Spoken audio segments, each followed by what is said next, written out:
Hello and welcome to Connect. I'm your host, Randy Shabilo. On today's show, we'll have Tom Deibert from Colliers, as well as Derek Chesney from Saskatoon Crime Stoppers. As always, we'd like to connect with you. Email us at rtvsaskatoon@rci.rogers.com. Find us on Facebook at ConnectYXE and catch past interviews on our YouTube channel. The Saskatoon commercial and industrial market still seems to be with a really strong heartbeat. As we look to the next couple of quarters coming up, we have Tom Deibert with Colliers giving us some insight. Thanks for coming down to the studio. Yeah, thanks for having me. I want to talk first off, we had an update here a couple of weeks ago from Colliers with regards to what that market's like, what's happening in Saskatoon.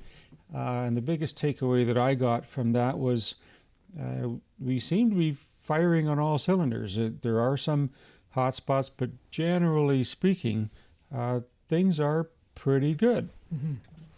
I think that's the sense here, and it was really nice to hear it from Adam Jacobs. He's out in Toronto, our research lead nationally, and for him to come into our province and basically say, "Hey, I'm looking across the board at a lot of indicators here," and what's on the top of his list right now is the tariff conversation and affordability conversations, and his list has changed. It's been a strange 4 years for him, but he's looking at all the indicators and saying Saskatchewan seems to be doing really well. Really low unemployment rates, a well-diversified economy, not so heavy in or so overloaded in heavy industrial, which seems to be the part that's most impacted by tariffs. So his general message was, you seem to be well positioned to kind of roll through some of the uncertainty, and it is about it. The markets seem about as uncertain as it gets right now. So message was nice and positive coming out of Ontario for sure, looking west.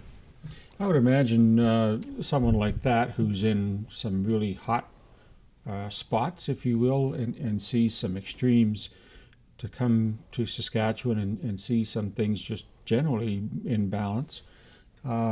Maybe take us through some commercial and office space. What are you seeing for Saskatoon? Just generally speaking, do you want to go around the city or focus on downtown and suburban areas? Yeah, so just as a general rule, we're going to split our city into downtown and suburban. Of course, the suburban office nodes are considerably different, whether you look at airport or a newer office node like Stonebridge or Brighton. But the office market is recovering, and obviously it was underwater for a lot of years, basically starting 2015, and it had been steadily recovering really since 2019 started to show signs of recovery. Derailed, of course, by COVID and work from home, but that's what we're seeing now is there were a lot of flex work arrangements, and those are slowly changing into return to office requirements as opposed to just straight flex. So we've got a lot of groups, a lot of big employers taking people back to the offices 3, 4, 5 days a week, which of course is great for our landlords, our clients, but it's great for the city. It's great for all of the storefronts, the quick service restaurants, the sit down, the lending institute, everyone who services these people who we're working with a high vacancy rate plus a fraction of the people actually in the offices. So that's been really a positive trend that we're seeing.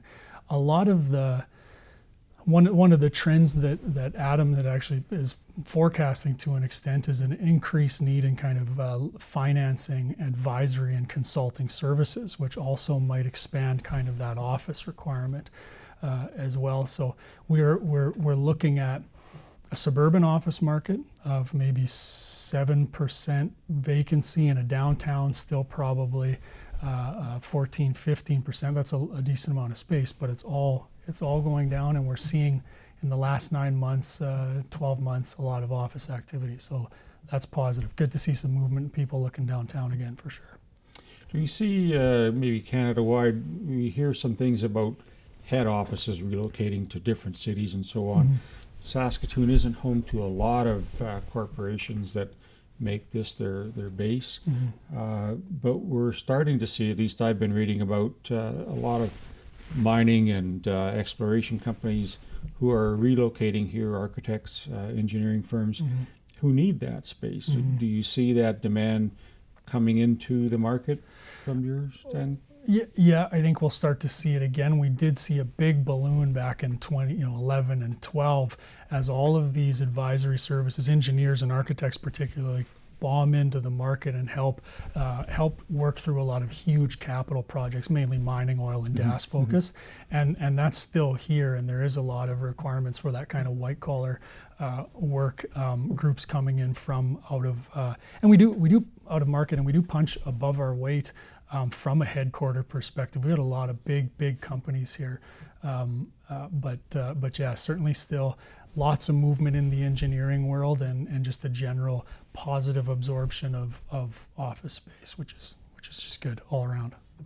I think when our population of the city has broken through that 300,000 mark, that's a different conversation across Canada. If we look at what's happening in terms of our exploration, our resource management, agriculture, does that affect the industrial market? Because I would imagine that's got to put more pressure on job creation. I need more people to build more things, that I need more space to buy. Yeah. What do you see happening on the industrial front? Lots of activity post COVID, lots of people expanding their warehouse footprint. Just in case instead of just in time model is an interesting kind of saying, where people just switch to, hey, I need it here. I can't wait for it to be overseas or somewhere it can be stuck. So big lurch forward in office construction and industrial construction and occupancy. Then you see occupiers like Amazon soaking up millions and millions of square feet, not necessarily in our market, but in Regina and all the big markets. So big lurch forward in industrial. As an investment, industrial became very attractive as net rates went up and up and up, and vacancy rates go down. So lots of construction there. We did see that in Saskatoon. Went from a 9% vacancy in 2018-ish to 1.5% a couple of years ago. Little bit of a pause more recently in absorption on the industrial side, and that may just be a byproduct of kind of some national uncertainty. We aren't a warehousing city. We're a fab. We're a manufacturing. We're a repair city, right? Servicing all of those resource sectors, commodities. So it seems like maybe some of those manufacturing groups are feeling the impact of some of that American uncertainty, and there just seems to be a general slowdown in industrial leasing. On the flip side of that, we don't have a big oversupply issue. We don't have 10 different local landlords and huge regional developers pounding 1.5 million square feet into our market. So we're not oversupply. We just had a bit of a pause, it seems. I'm sure it picks up in the next 6 months again on the industrial side. Has the recent, pullback on the interest rates, has that made it more attractive to lure capital, or to kind of shift gears and say, gosh, I'm not paying 11%, I'm paying 9%, and that's a game changer? Yeah, absolutely. I mean, I'd never really had conversations about interest rates in my career starting in 2011. It was just, no one talked about it. It was just there, the money was there. That changed in what it was like September 2021, I think. Interest starts to go up, and I saw projects just stall and bomb, right? So until the new interest rates, people had become accustomed to that, they picked up again.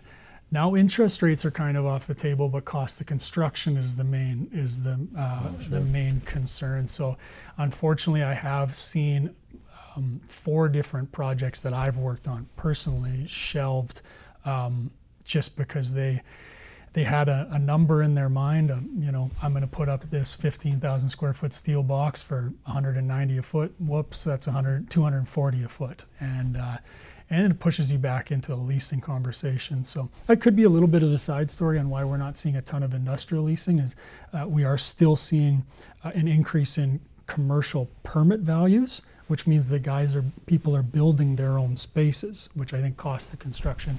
If I'm going to go to this spot and pay $16 a foot to lease, why don't I look into building? So some groups just can't hack the price tag altogether, but it's leading. There's still a lot of positive construction in the industrial market for sure.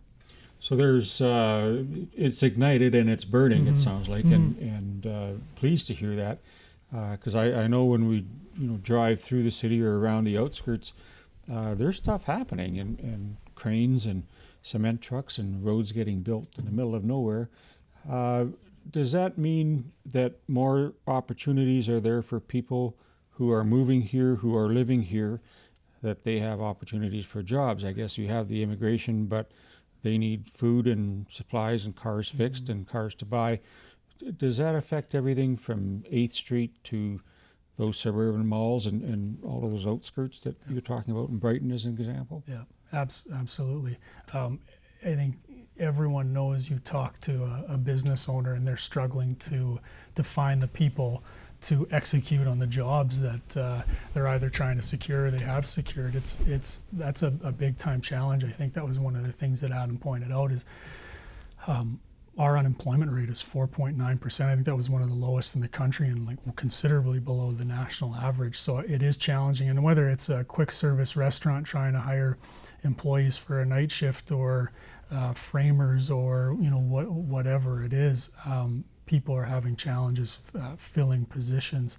I mean, that's a good news story and a bad news story. It's challenging, of course, for the business owners, but it means there's a lot of opportunity. It means that as you have that affordability, cost of living crisis out in Vancouver, Toronto, you might get more and more people start to look at Saskatchewan. That was another thing that Adam pointed out, is that's been a big trend of I think between Saskatchewan and Manitoba, between 6,000 and 10,000 people moving from Ontario into those two provinces every year. So that may actually increase in spite of some of the immigration slowdowns nationally. So, Tom, you're full of good news, and I really appreciate you coming down and sharing that with us.